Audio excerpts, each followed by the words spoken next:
Olá, pessoal. Professora Alessandra Viegas aqui. E nós estamos no curso de Introdução ao Antigo Testamento. Essa é a aula 3, na qual a gente vai falar sobre a literatura e a cultura do Antigo Testamento, tá? Claro que não tem como numa única aula, né, de aí um pouco menos de 1 hora, a gente discorrer acerca de toda a literatura e cultura do Antigo Testamento, mas a gente quer fazer uma panorâmica sobre isso a partir do tema de que Israel não é uma ilha, tá? A gente já falou um pouco disso na aula 1, sobre os aspectos históricos, na aula 2, sobre a questão geográfica, tá? E agora vamos falar um pouquinho disso na literatura e na cultura ali do Antigo Oriente Próximo, né? Onde Israel está localizado, né? Então, a gente quer começar falando sobre uma influência muito pertinente ali no Antigo Testamento, que é a influência do Egito, tá?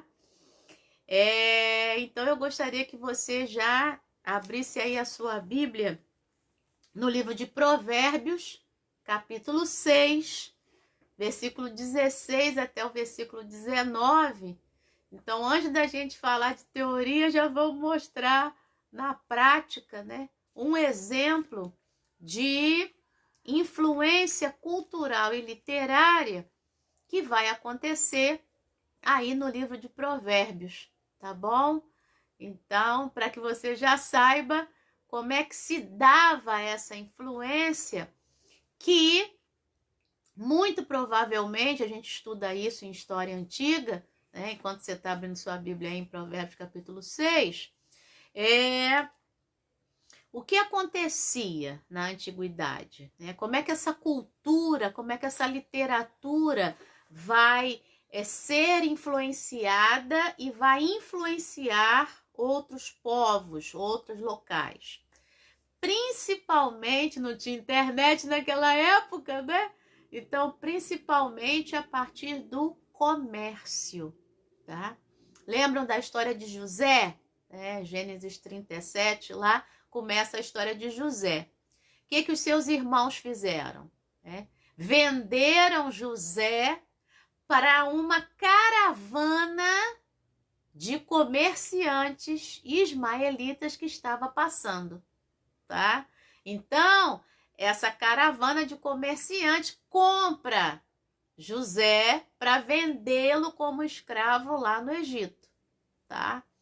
Então, ali você tem um exemplo do comércio passando pelos locais para compra e venda.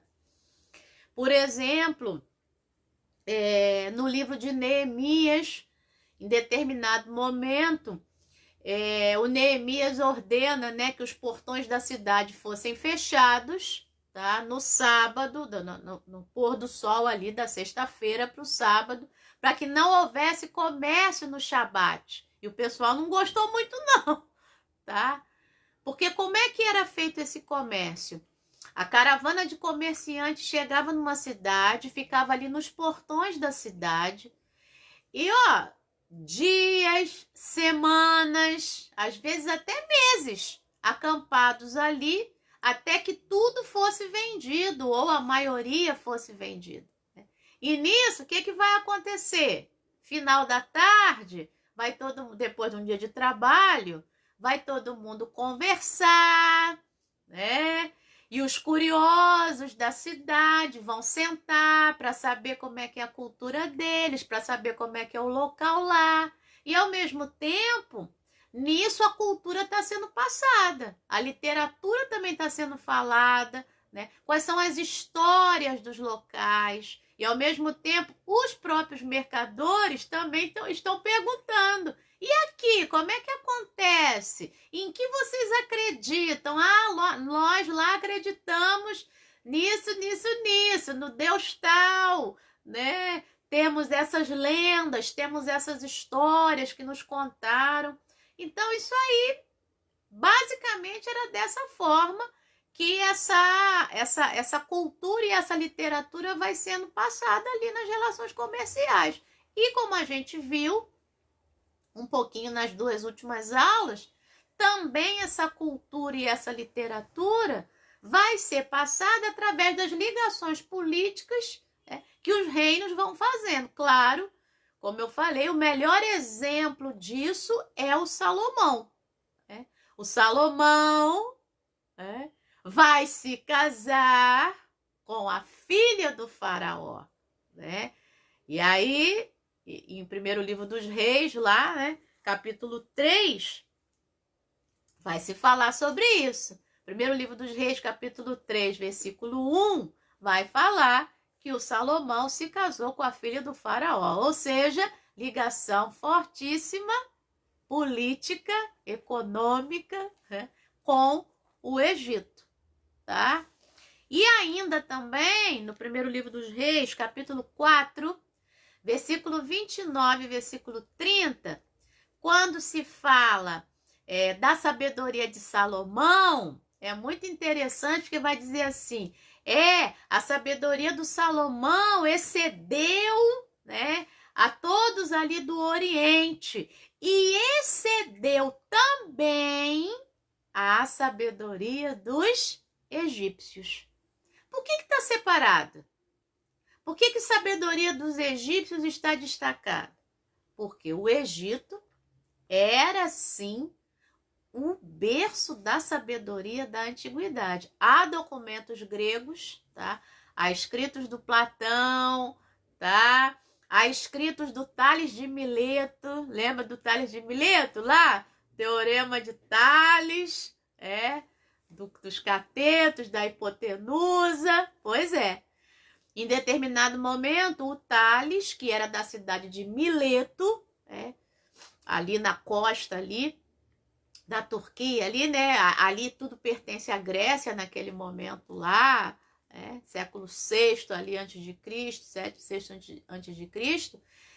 O Tales de Mileto vai dizer que ele precisou ir ao Egito para conhecer, tá, a sabedoria dos doutos. E aí ele volta de lá impressionado com a matemática do Egito. Então, falando em matemática, Provérbios capítulo 6, versículo 16, vai dizer assim: 6 coisas aborrece o Senhor, e a 7ª a sua alma abomina. 6 coisas aborrecem o Senhor, e a 7ª a sua alma abomina. E versículo 17, 18 e 19 vai listar essas coisas. Olhos altivos, língua mentirosa, mãos que derramam sangue inocente. E a 7ª coisa é aquele que semeia discórdia, semeia contenda entre os irmãos. É o fofoqueiro, Pois é. É o que vai falar de um para o outro, do outro para um. Isso aí a alma de Deus abomina. Isso é muito sério, tá? Mas como a gente está falando da influência egípcia, eu quero me deter no versículo 16. Então, 6 coisas aborrecem o Senhor, e a 7ª a sua alma abomina. O que é isso? Isso aí é o chamado provérbio 6 mais 1. Provérbio matemático, provérbio numérico, tá? E os provérbios numéricos existiam onde? No Egito. Então, aqui a gente tem uma influência direta desse número, dessa matemática do Egito. É um provérbio 6 mais 1. E no final do livro de Provérbios, no Provérbios capítulo 30, aí você tem versículo 15, versículo 16, versículo 18, 19, versículo 21 a 23. Você vai ter vários textos lá em Provérbios capítulo 30, do provérbio 3 mais 1, tá? Então vamos ler só um lá. Provérbios capítulo 30, vamos lá. Versículo 18. Há 3 coisas que são maravilhosas demais para mim. Provérbios 30, versículo 18. Na verdade, há 4 que eu não entendo. Então, Provérbios 3 mais 1. Provérbio numérico 3 mais 1. 3 coisas e mais uma coisa, que é a quarta coisa. Aí ele vai dizer: o caminho da águia no céu, versículo 19, o caminho da cobra na rocha, o caminho do navio no meio do mar e o caminho do homem com uma moça, que é o que ele não conhece ainda. Né? Então, e ali ainda no Provérbios capítulo 30, você tem mais uns 3 ou 4 lá, provérbios numéricos de 3 mais 1, tá? Então, isso é influência direta da literatura egípcia, do provérbio egípcio, na literatura do Antigo Testamento, no livro de Provérbios do Antigo Testamento, tá bom? Um outro tipo de texto que também está em Provérbios, tá? E aí, já que a gente estava lá no 6, vamos voltar no 6, versículo 20 agora, Provérbios capítulo 6, versículo 20, 21, 22 e 23. Ele vai falar daquela coisa do: meu filho, ouve o teu pai, não despreza as palavras da tua mãe, tá? Isso existia no Egito. Existem alguns documentos de um faraó, né, para o seu sucessor, né, que seria o próximo faraó, o filho. E aí existem documentos que foram achados no Egito exatamente com essa fala: não escute as palavras do teu pai e não despreze as palavras da tua mãe, tá? Sempre o pai e a mãe, o pai e a mãe. Isso mostra que no Egito, essa mãe, o elemento feminino, tem tanto valor quanto o elemento masculino, tá? O próprio Heródoto, né, aqui na minha biblioteca, o Heródoto tá lá no outro cantinho, né, nas suas viagens, ele, lá no livro Histórias, né, em um dos livros, ele chega no Egito. E aí ele fica impressionado, porque lá no Egito ele vê um costume que não é comum, né? E aí ele diz: eu cheguei lá, os homens estavam em casa fiando, né? Tecendo lá no tear, enquanto as mulheres estavam nas feiras fazendo comércio. Pois é, porque mulher sabe pichinchar melhor do que homem, né? E ele diz: eu fiquei muito espantado com isso, né? Isso não é normal. Aí a gente vai, tá? Eu sei que você está aí no Provérbios 6, mas lembra do Provérbios 31, versículo 10 até o versículo 31? Lá o elogio à mulher forte, né? E aí essa mulher forte, que na nossa Bíblia vem com uma tradução de virtuosa, mas no original é muito mais a palavra forte, corajosa, mulher de força, mulher de vigor, mulher de coragem, né? Que é lá o hebraico Ha'il, né? Essa mulher forte, ela faz cintas para os mercadores.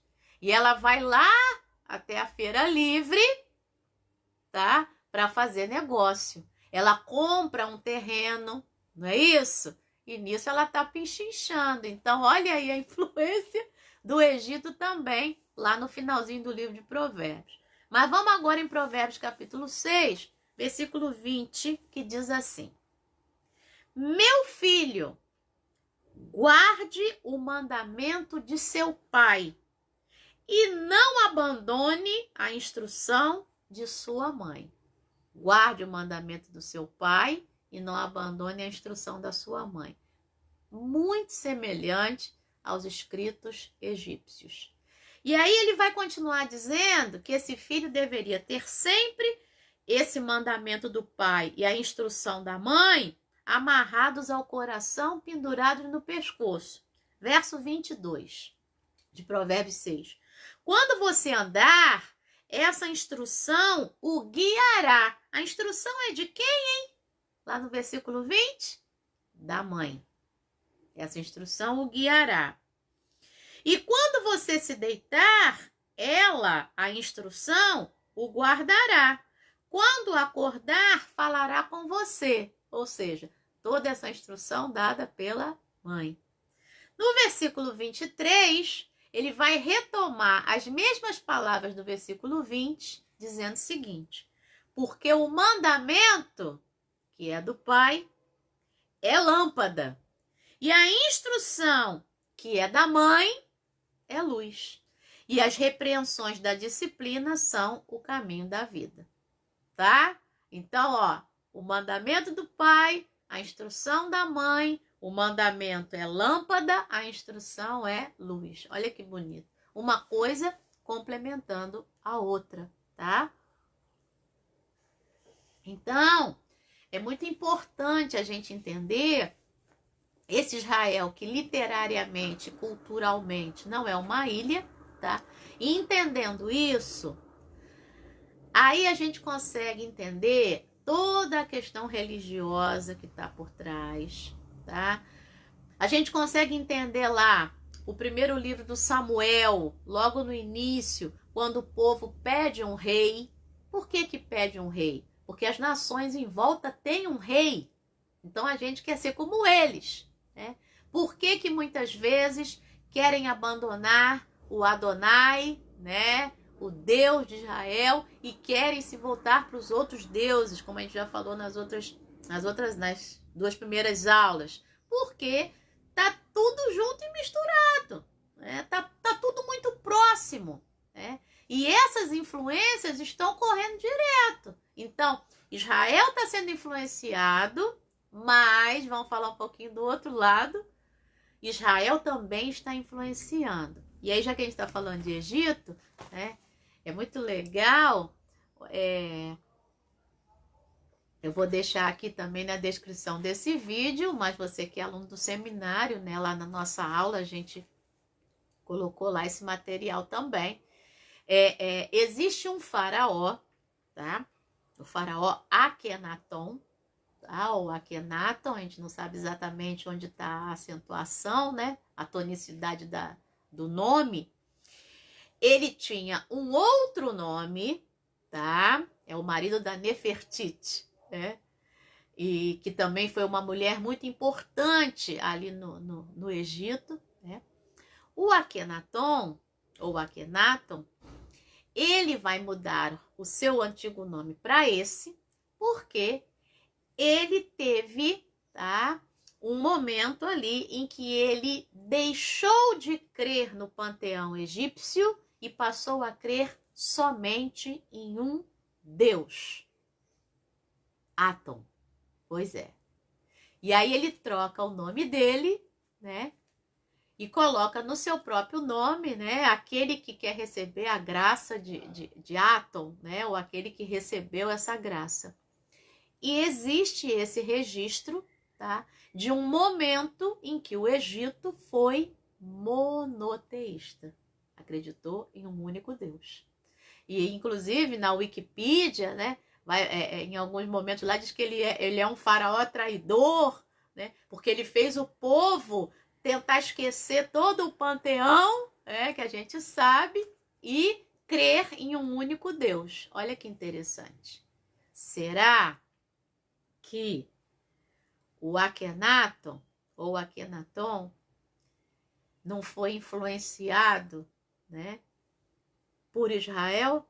Não foi influenciado por um povo na história do Egito que saiu, né, que foi liberto, um povo que era escravo e acredita num único Deus, e esse único Deus manda pragas, né, e consegue abalar os deuses do Egito. Olha só, tá? É o outro lado da moeda, né? Então, será que não foi por causa disso? Ele fica tão impressionado com um povo que só tem um Deus, e esse um Deus tem a força, tem um braço forte e poderoso para tirar esse povo que está escravo, abrir o Mar Vermelho, caminhar e levar esse povo pelo deserto? Fica aí, né, a pulga atrás da orelha para a gente pensar. Então, da mesma forma que a gente pensa que Israel não é uma ilha e está sendo influenciado, né, no caso aqui pelo Egito, Israel também pode ter, né, de Israel sair a influência para o Egito, tá? Tem mais coisa? Tem mais coisa, né? Tem mais exemplos. A questão da Mesopotâmia, tá? Israel está aqui, né? E você tem a Mesopotâmia aqui em volta. E essa influência também é muito grande. Por exemplo, você tem os 10 mandamentos, né? E você tem outras leis ali, leis sociais, tá? Ali no Deuteronômio, você tem no Levítico, você tem no Êxodo, né? E no meio dessas leis, o que a gente tem? A chamada Lei de Talião, que fazia parte do Código Mesopotâmico de Hammurabi, um código social do povo. O que é a Lei do Talião? Você vai saber. Olho por olho, dente por dente, quebradura por quebradura, né? Arranhão por arranhão. O que é a Lei de Talião? A Lei de Talião é uma lei implantada na Mesopotâmia para diminuição da violência, porque não era olho por olho, tá? Eu te empurrava e você me matava. Pois é, né? Um traía o outro ia lá e dava-lhe cortava a mão, né? Então, era uma violência muito grande. E a lei do talião vem para equilibrar. Então, era o estamos quites, né? Então, te dei um soco, você me dá um soco de volta. E pronto, estamos quites. Estamos quites é a lei do talião, tá? E o Deuteronômio, tá? Vamos lá, capítulo 19, versículo 18 a 21, vai falar sobre isso, tá? Há referência também no Levítico e no Êxodo, mas eu quero pegar aí o Deuteronômio, tá? Capítulo 19, versículo 18, tá? Até o 21, vai falar sobre as divisas e as testemunhas. Então, no verso 18 de Deuteronômio 19, diz assim: o juiz, então, quando houvesse um caso, tá? Lá em que havia testemunhas, preste atenção. Os juízes examinarão o caso com cuidado e se a testemunha for falsa e tiver testemunhado falsamente contra o seu irmão, verso 19, receberá o castigo que tinha em vista para o seu irmão, e assim exterminarão o mal do meio de vocês. Preste atenção no verso 20. Para que os que ficarem ouçam, temam e nunca mais tornem a fazer semelhante mal no meio de vocês. Verso 21. Não olhem para ele com piedade. Aí vem a lei do talião agora. Vida por vida, olho por olho, dente por dente, mão por mão, pé por pé. Ou seja, o que essa pessoa está testemunhando falsamente, né, e desejou para o outro, ela vai receber aquilo que desejou, né? Jesus vai reinterpretar, né, a lei do talião, lá em Mateus capítulo 5, versículo 38, e vai dizer: ouvistes o que foi dito aos antigos, né, olho por olho, dente por dente e tal. Eu, porém, vos digo. E aí ele vai entrar, lá no finalzinho do capítulo 5 de Mateus, vai entrar na questão de ora por quem te persegue, abençoa quem te amaldiçoa, não é isso? Ou seja, não replique o mal. Então, Jesus não é, lá no Sermão da Montanha, pela diminuição da violência. Jesus é pela extinção da violência, tá? Vamos ler aqui, Mateus capítulo 5, versículo 38. Vocês ouviram o que foi dito, olho por olho, dente por dente. Vou continuar lendo até o versículo 42. Eu, porém, lhes digo, não resistam ao perverso. Se alguém lhe der um tapa na face direita, ofereça-lhe também a face esquerda. Se alguém quer processar você e tirar-lhe a túnica, deixe que leve também a capa. Se alguém obrigar você a andar 1 milha, vai com ele 2. Dê a quem lhe pede e não volte as costas ao que lhe pedir emprestado. E depois desse texto, Jesus vai continuar falando e vai dizer: ama quem te odeia, abençoa quem te amaldiçoa, ora por quem te persegue, tá? É uma continuidade do que ele vai dizer aqui, tá? Então, não resista ao perverso. Se ele está pedindo, dá, deixa, ele vai, né? Então, se alguém te obrigar a andar 1 milha, vai 2, tá bom? Somos pela paz. Não vamos diminuir a violência, vamos acabar com ela.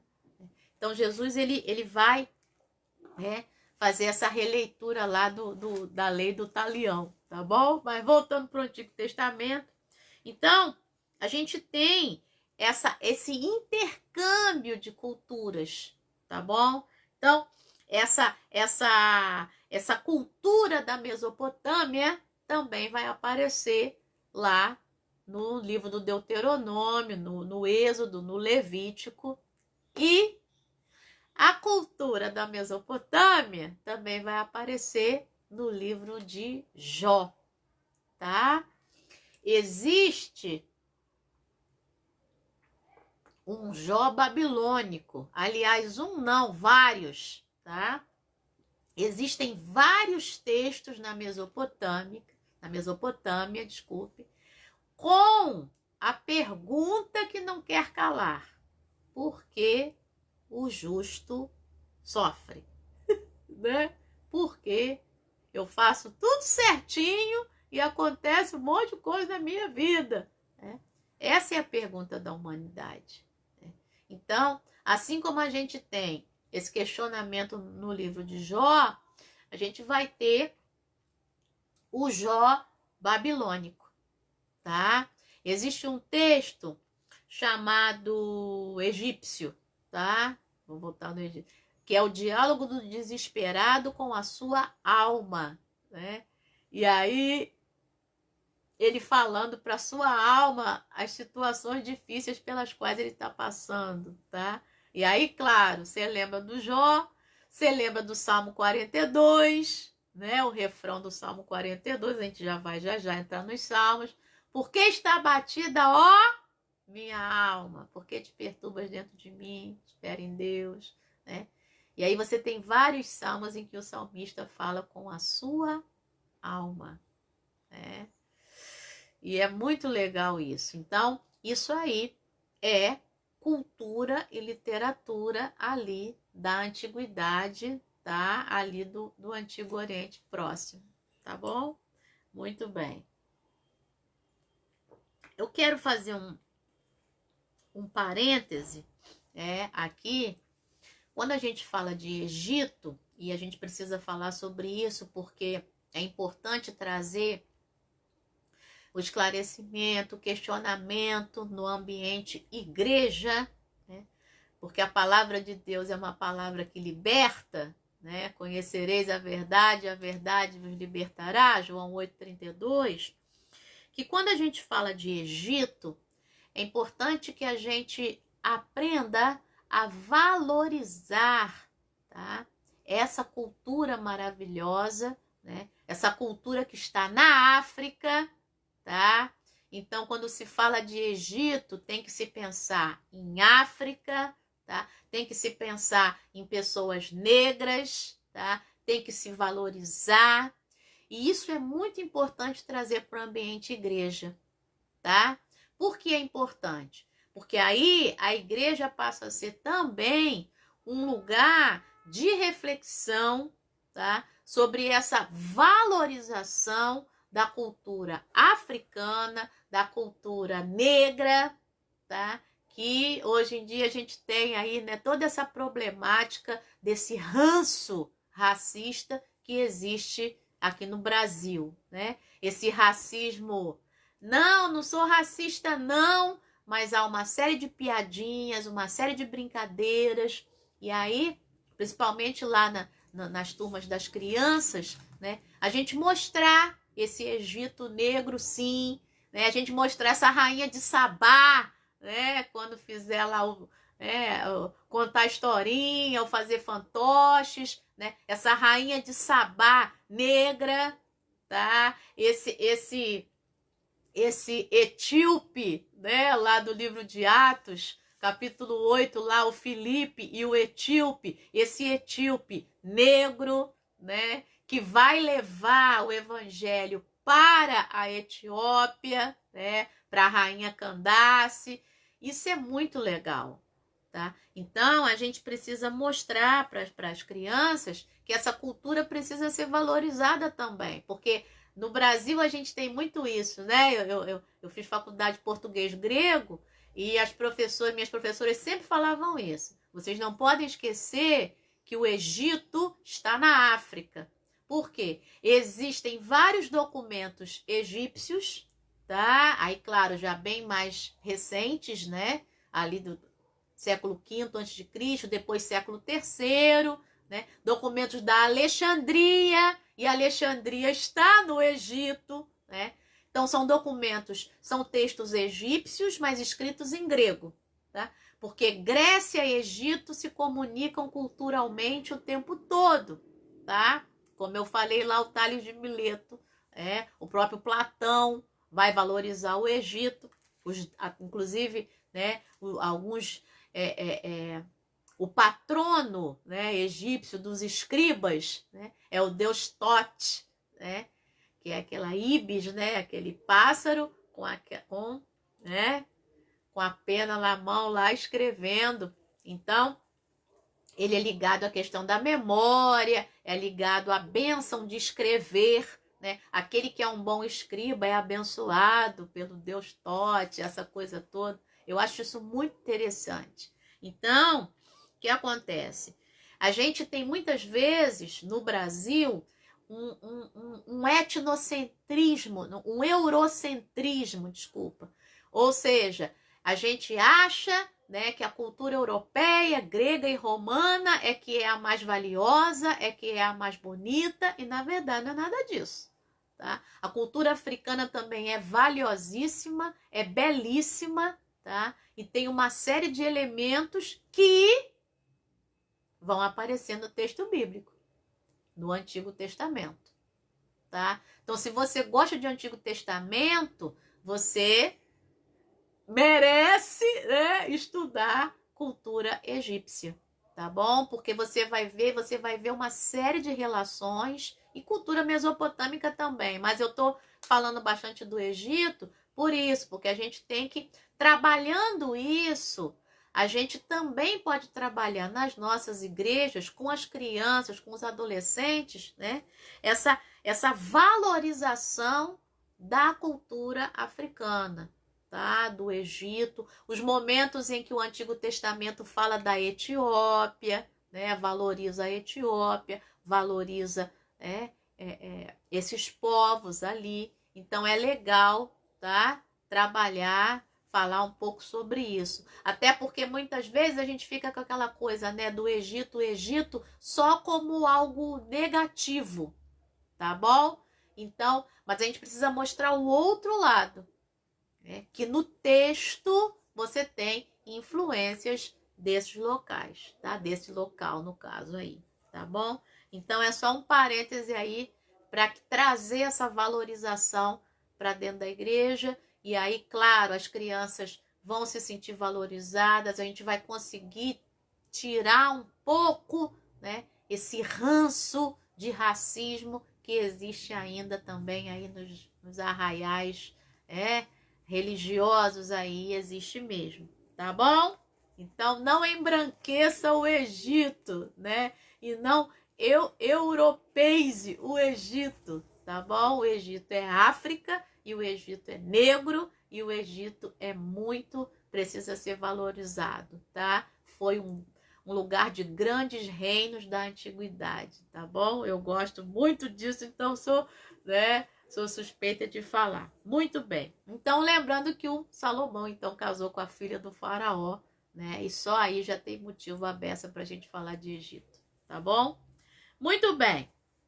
É importante também, tá? Já que a gente está falando de literatura, a gente entender uma coisa. O Antigo Testamento, tá? Principalmente lá o Pentateuco, eu já falei sobre isso, mas sempre é bom bater. A palavra lei no Antigo Testamento é a palavra Torá, tá? E aí pra gente vem muito essa coisa de lei, lei, lei, mas a palavra Torá, no seu sentido primeiro, não é lei. A palavra Torá é instrução, ensinamento, tá? Então, Deus, ele é esse pedagogo, ele é esse professor, né?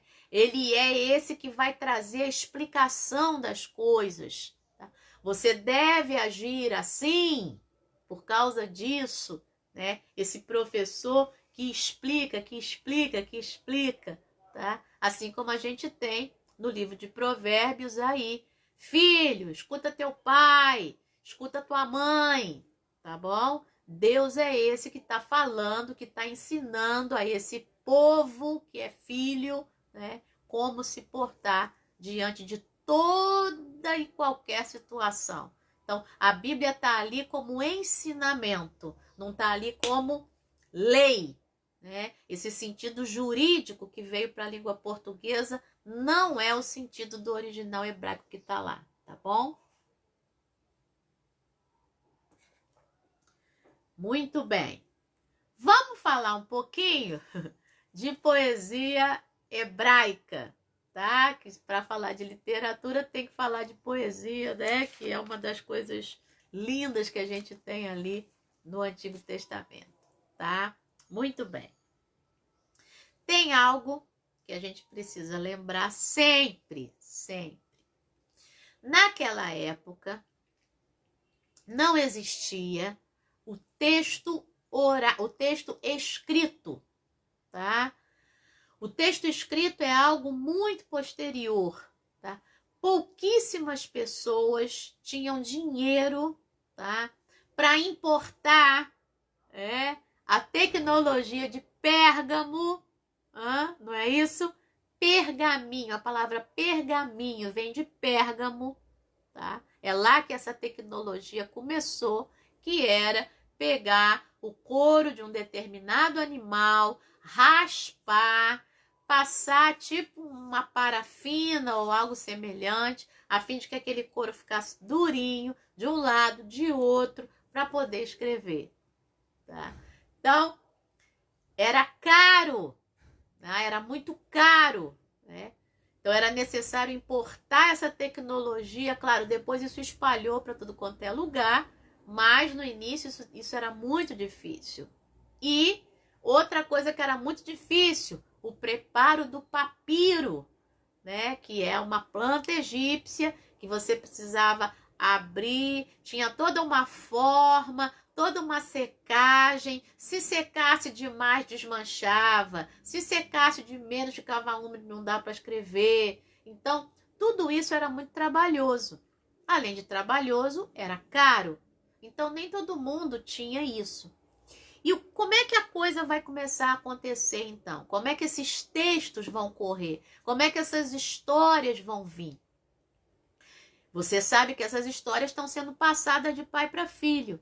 Assim como, aí vamos entrar agora na poesia hebraica, essa poesia vai ser cantada. Né?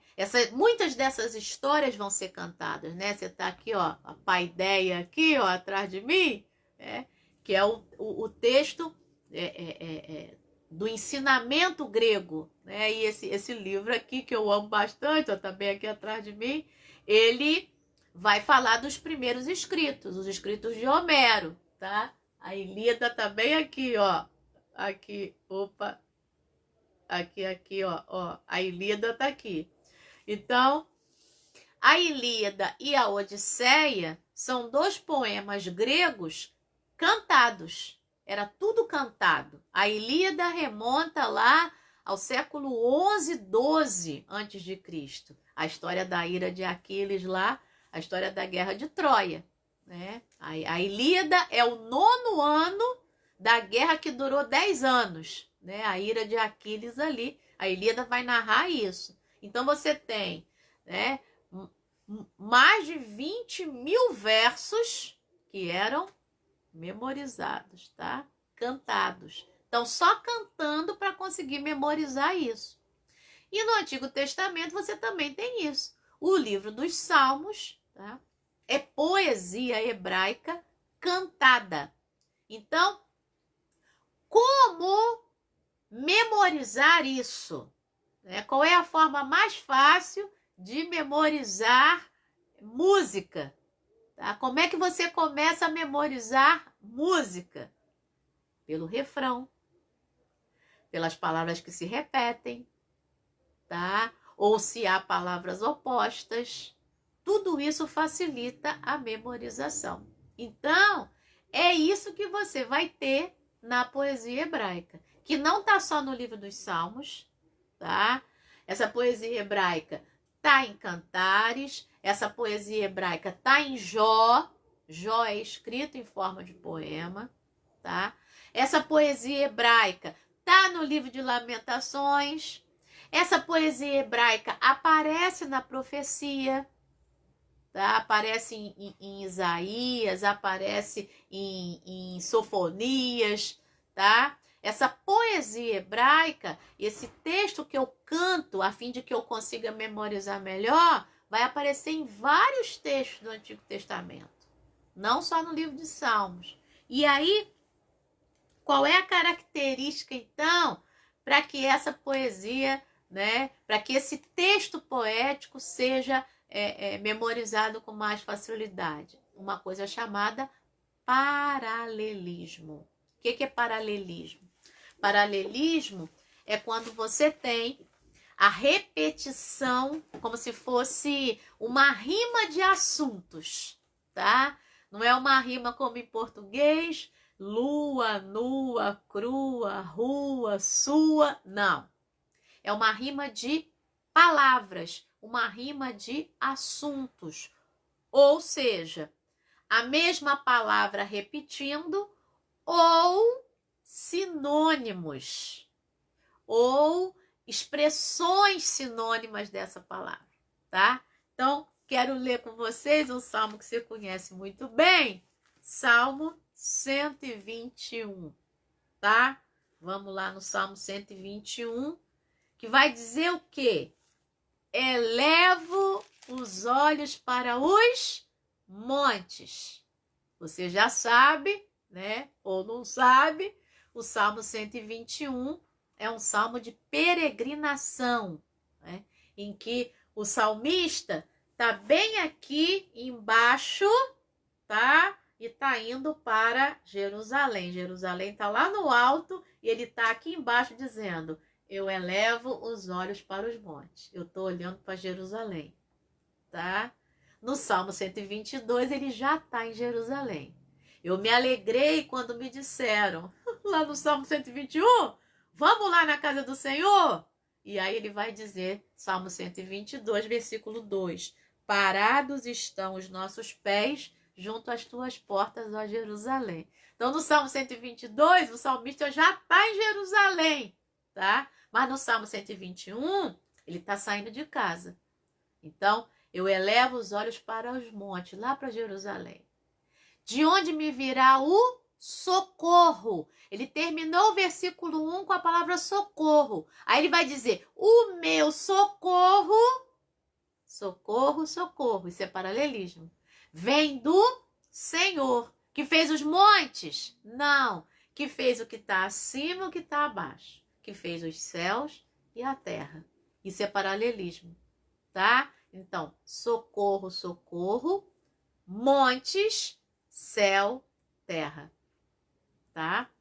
E aí, a partir do versículo 3, ele vai trabalhar com o verbo guardar, tá? Ou com a palavra guarda, que vai se repetir várias vezes, tá? Então ele vai dizer, esse Senhor, de onde veio o meu socorro, versículo 3 do Salmo 121, ele não permitirá que os teus pés vacilem, ele não cochila, aquele que guarda você não cochila.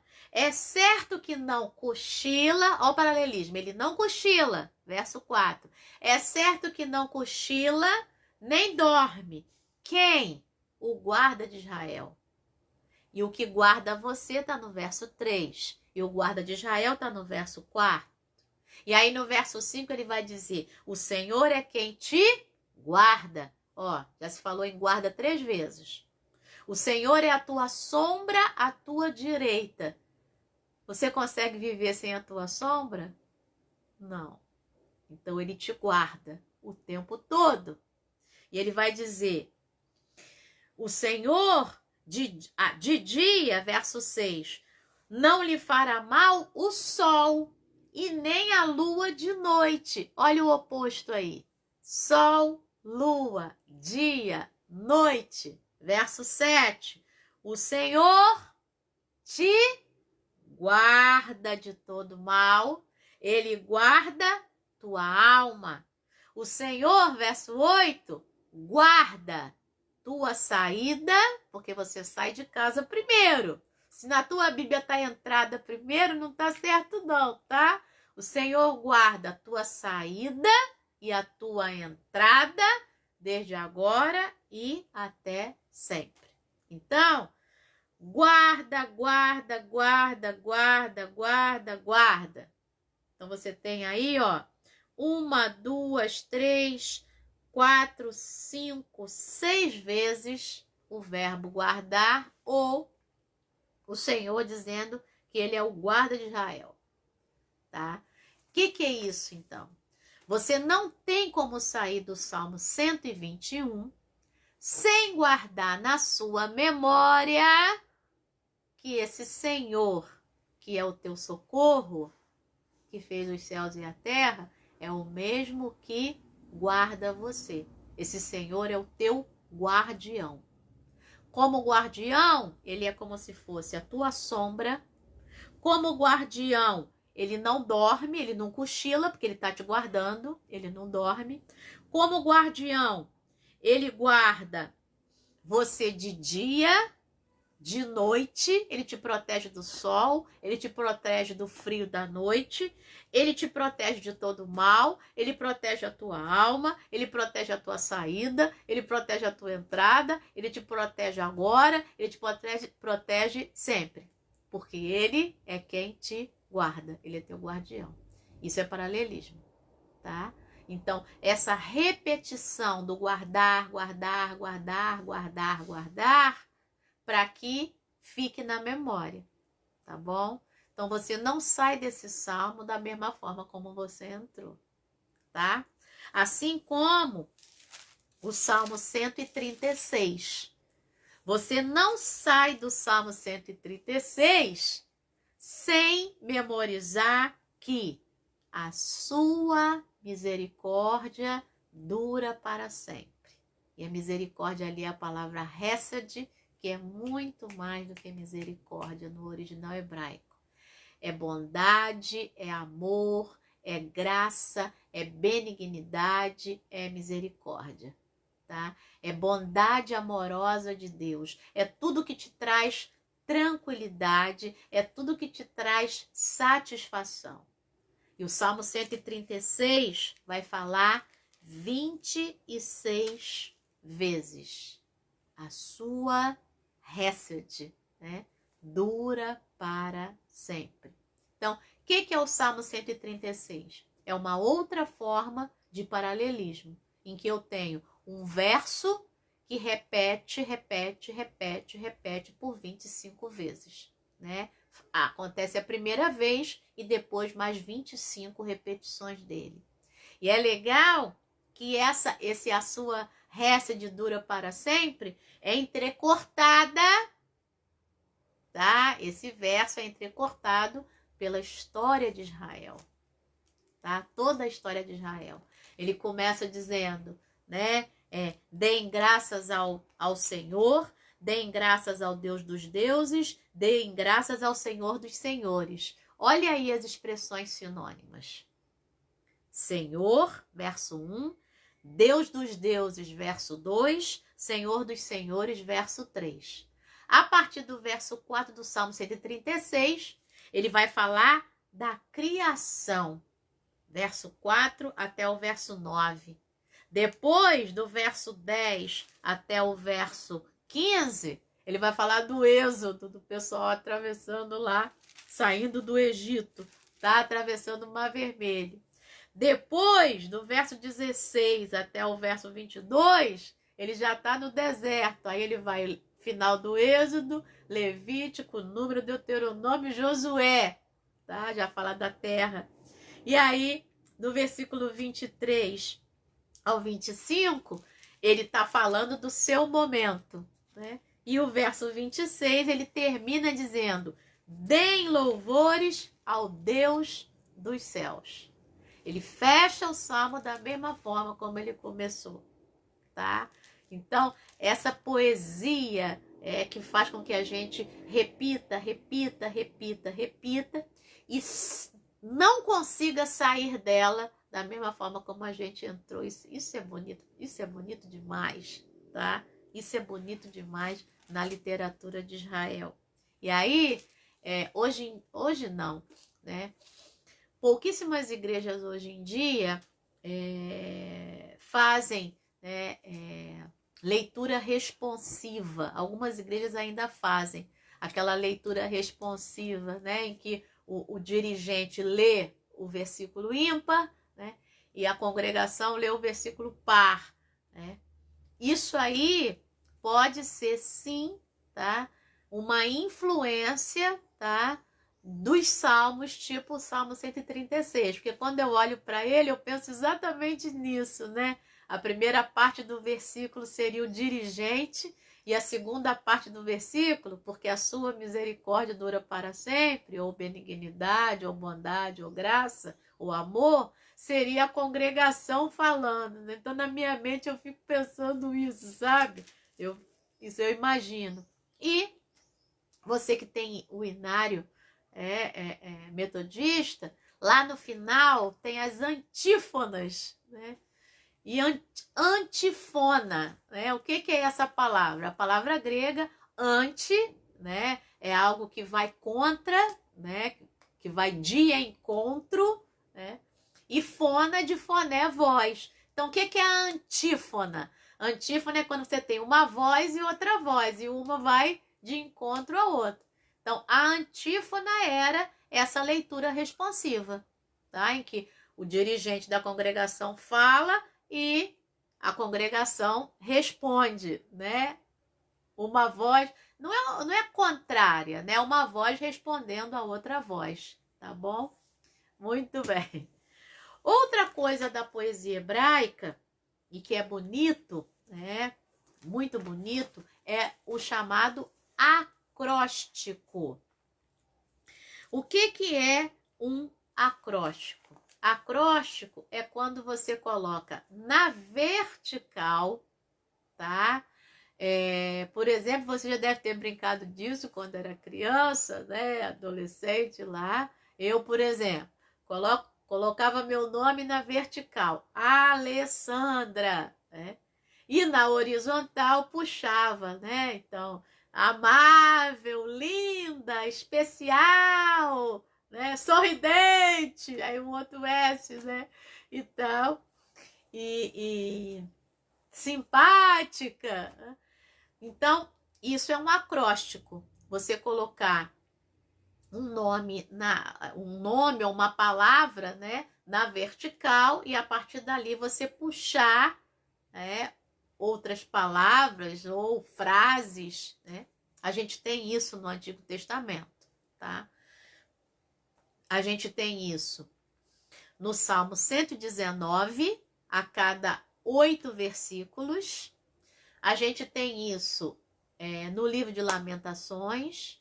A gente tem isso no Provérbios 31, do verso 10 ao 31, lá da mulher forte, tá?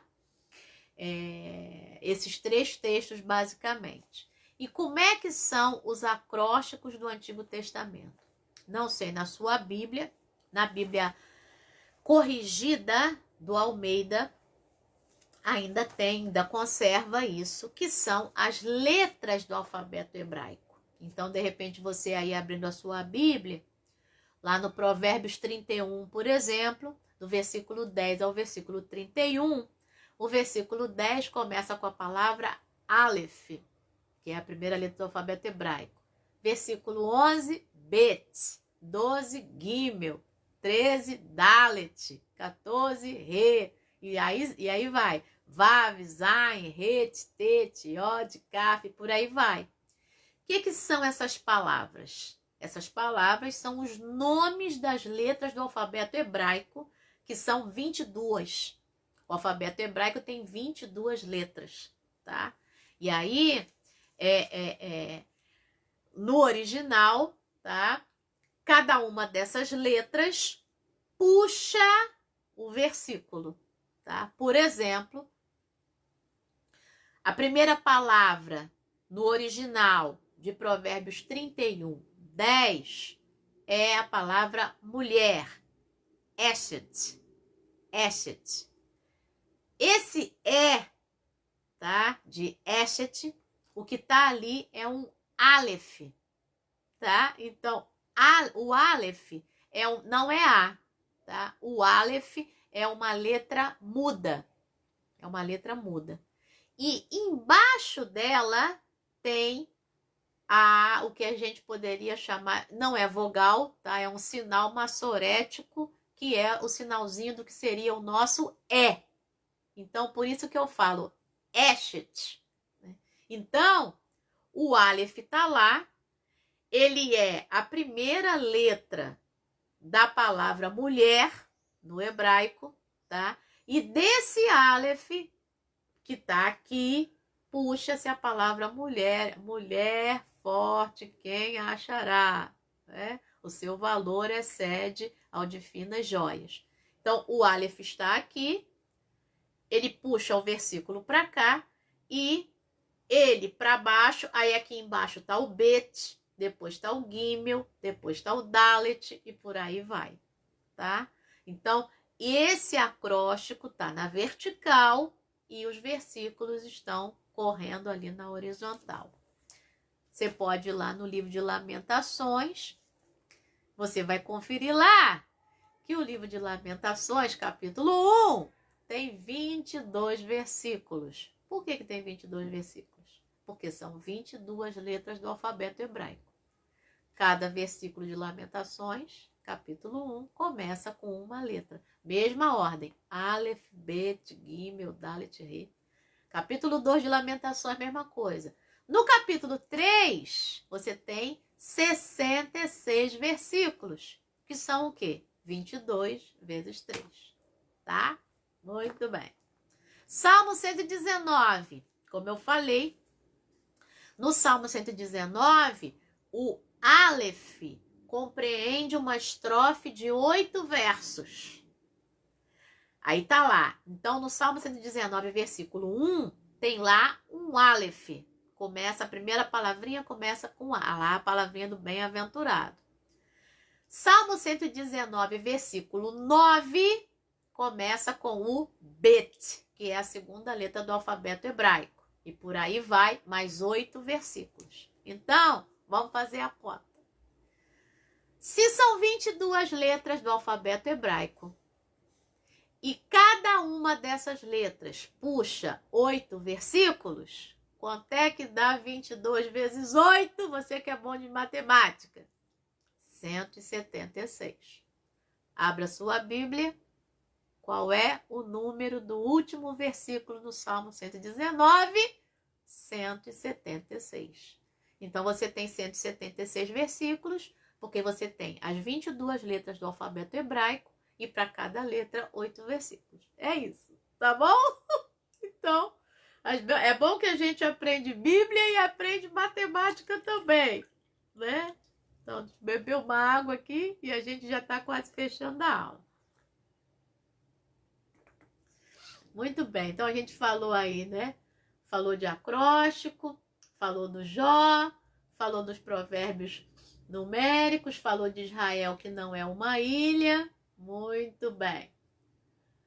Vamos lá. Outra coisa legal é que você pode perceber, tá? Essa coisa da repetição para memorização, isso também tem resquício lá no Novo Testamento, tá? Você pode perceber que há vários textos do Novo Testamento que também têm repetições. O próprio Evangelho de Lucas, lá no capítulo 15, quando vai falar das parábolas, né? Você tem 3 parábolas que, no fundo, têm os mesmos elementos. Não é isso? Você tem algo que se perdeu, né? E você tem alguém que ficou feliz porque achou esse algo que se perdeu. Não é isso? Você tem um pastor que tinha 100 ovelhas, uma se perdeu e ele ficou feliz quando achou essa 100ª. Você tem uma mulher que tem 10 dracmas, uma se perdeu e ela ficou feliz quando achou essa uma que se perdeu. Você tem um pai que tem 2 filhos, um se perdeu e ele ficou feliz quando esse que se perdeu foi achado. Não é isso? Então, você ali também tem um exercício de repetição para memorização. As 3 parábolas estão ligadas, né? Porque você tem ali os mesmos elementos, tá? Muito bem. Então, essa facilitação, né, para memorização, é bonito a gente pensar nisso como a ação do Espírito Santo para que a gente memorize essa palavra, né? E aí hoje tanta gente dizendo, né? Eu não consigo memorizar a Bíblia, eu nunca consegue, sim. É claro que a gente consegue, né? É só a gente vai forçando um pouquinho a memória aqui, a memória ali, e aí a gente consegue, sim, memorizar uma série de textos. Comece a memorizar pelos salmos, vai estudar esse paralelismo, né? Vá nas profecias, as profecias cantadas, lá, Sofonias capítulo 3, lá o final, muito lindo. Vá lá no Abacuque, tá? Abacuque capítulo 3, aquilo lá é uma oração cantada, tá? Aviva, Senhor, a tua obra no meio dos anos, né? No meio dos anos manifesta. Olha aí, no meio dos anos, tá? Então, olha que legal, tá? Aquilo ali ainda que a figueira não floresça, não haja fruto na vide, o produto da oliveira minta, nos currais não haja gado e tal, todavia eu me alegrarei. E aí é bom também que a gente tem aí tantos louvores, né, que se referem a textos, e aí a gente memoriza os textos, memoriza também a referência bíblica, né, o endereço, a gente fala endereço, né? Muito bem. Bom, vamos lá então. Eu quero fechar essa aula, tá, falando de literatura também fora da Bíblia, mas é uma curiosidade, é algo que eu descobri que é bastante interessante, né? Uma vez eu estava na PUC e olhando lá a biblioteca do professor Emanuel Buzon. Eu não cheguei a ter aula com ele, quando eu entrei lá no mestrado ele já tinha falecido, e ele era assiriólogo, né? E então ele tinha uma biblioteca enorme, né? Sabia alemão e tudo, mas tem lá os livros em espanhol, português, italiano também, francês lá na biblioteca. Dentro da biblioteca da PUC há estantes da biblioteca particular dele, que foi toda doada para a PUC.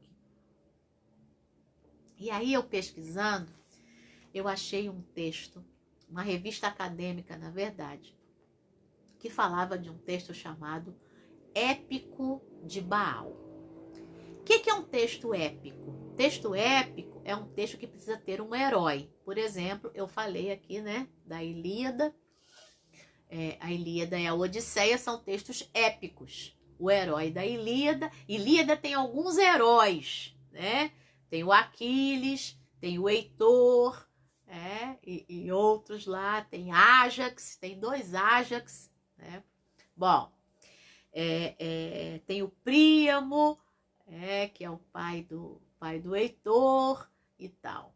Muito bem. Tem o Paris Alexandre, tem a heroína, né? Tem a Helena, tá? Que não é de Troia, né? A Helena é grega, Helena de Troia é um trocadilho, né?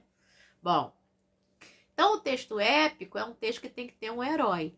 E aí tem esse texto, o épico de Baal. E esse texto é legal porque é o seguinte: se o épico, né, se o texto épico é de Baal, significa que o Baal é o herói desse texto, certo? Muito bem. E lá pelas tantas, o Baal vai lutar contra um outro deus que se chama Ial. Pois é, isso mesmo. Ial. Ou seja, quem é o Ial? Né? O Ial, é claro, é o Iavé, é o Adonai. Tá? É o nome pelo qual ele é conhecido, né? Muito bem. E aí ele tá lá naquela luta, o Baal. E ele não consegue derrotar o Ial. O Ial é mais forte do que ele. O que ele faz? Ele chama a irmã. É irmã e esposa, né? A Astarote, ou Astarte, né? Ou Star. Muito bem. Lá vem ela. Como é que ela vem? Ela vem toda paramentada, com roupa de guerra, tá? E ela vem com a mão estendida. E da sua mão emana força para o Baal que está no campo de batalha com o Ial ali lutando. Quando a irmã, né, que está paramentada, com roupa de guerra, levanta a mão, enquanto ela está com a mão levantada, o Baal está ganhando, certo? Você lembrou de quem? Lá, Arão e Ur, né? Josué está lá embaixo lutando e os outros, Arão e Ur lá segurando as mãos do Moisés, enquanto as mãos estão levantadas, Josué e os outros estão ganhando ali a batalha. Mesma coisa, tá? A Astarote está lá com as mãos assim, com a mão direita assim. E está emanando força e está ganhando. E no final, claro, o Baal, que é o deus forte, é o herói, ganha do Ial. E aí eu fiquei, pensando nesse texto. Ou seja, é um texto mesopotâmico, né? Vamos terminar a aula da mesma forma como a gente começou, né? Falando das influências. É um texto mesopotâmico que está falando que o Ial é mais forte que o Baal. E o Baal só tem a capacidade de vencer o Ial não em combate singular, né? O que é combate singular? Homem a homem. Ele não consegue. Né? Guerreiro a guerreiro. Ele só consegue vencer o Ial porque a irmã, que está com roupa de guerra, levanta a mão e emana sua força para ele poder vencer. Ou seja, o Ial só é vencido porque 2 deuses estão combatendo contra ele. O Baal lá e a Astarote está aqui, né, mandando força também. Então, olha que interessante. Na verdade, o que se tem? O reconhecimento, né, mesopotâmico de que o Deus de Israel é mais forte. Né? Só pode ser combatido por mais de um Deus. Não pode ser combatido em combate singular, sabe? Então, olha que interessante. Né? Então, eu termino essa aula, né, incentivando você a ler. E aí, quando eu li isso, nossa, né? Ué, mas não foi Bíblia que eu li, não foi Bíblia que eu li, mas isso me edificou tanto, né? Isso falou tanto ao meu coração, mostrando esse reconhecimento, tá? Então, leia, sabe? Pesquise.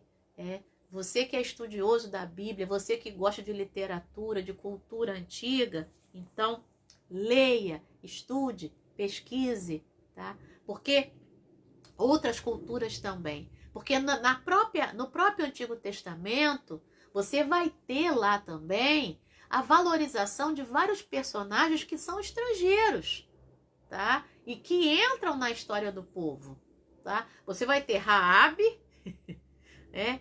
Que é moradora de Jericó, moradora do muro, né? É uma prostituta, né? E aí ela entra, inclusive na genealogia do povo, né? Na genealogia de Jesus lá em Mateus capítulo 1, tá? Você tem a Ruth, que é moabita, né? Ou seja, pertencente ao povo inimigo de Israel, tá?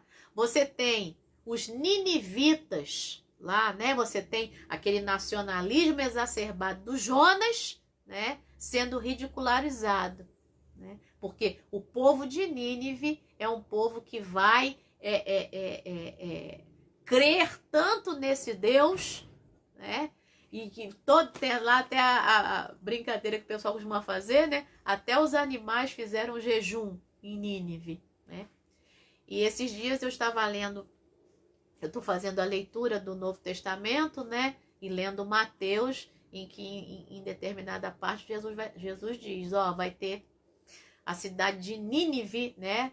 Os ninivitas, né? Eles podem até mesmo julgar vocês, porque eles creram na palavra, né? E vocês, eu estou aqui falando, Jesus vai dizendo, e vocês não creem, né? Essa geração incrédula do tempo de Jesus e a geração de Nínive lá no Antigo Testamento, no livro de Jonas, foi extremamente crédula, né? Creu na palavra do Senhor. Lá, o texto do terceiro Isaías, né, que eu já falei na segunda aula, né, lá no Isaías 56, o eunuco, né, e o estrangeiro, tá?